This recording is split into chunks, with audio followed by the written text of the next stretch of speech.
Hello, kids. Welcome to Noor Kids English class.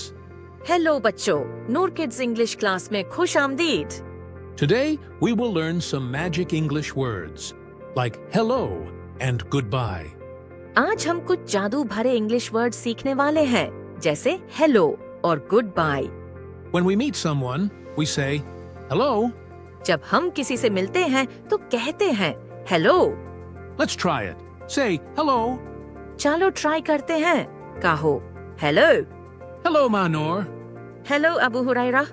Now, when we leave someone, we say goodbye. और जब हम किसी से रुखसत लेते हैं तो कहते हैं goodbye. Say it with me. Goodbye. मेरे साथ कहो goodbye. Goodbye, Manor. Goodbye Abu Hurairah. Okay, kids. Now tell me, if someone is coming, do we say hello or goodbye? अच्छा बच्चों बताओ, अगर कोई आ रहा हो तो हम क्या कहते हैं, हेलो या goodbye? Yes, we say hello. सही, हम कहते हैं hello. Let's remember today's magic words. Hello, when we meet. Goodbye, when we leave. आज के जादू भरे लफ्जों को याद रखो। हेलो जब मिलो, गुड बाय जब जाओ।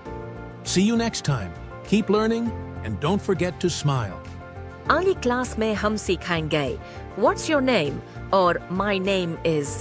अगर आपको हमारी वीडियो अच्छी लगी हो, सब्सक्राइब करो नूर किड्स को, लाइक करना मत भूलना, अपने दोस्तों के साथ शेयर भी जरूर करना और कमेंट्स में बताना आपको क्या पसंद आया, ताकि हम और अमेजिंग वीडियोस ला सकें आपके लिए। आपका सपोर्ट हमारी ताकत है।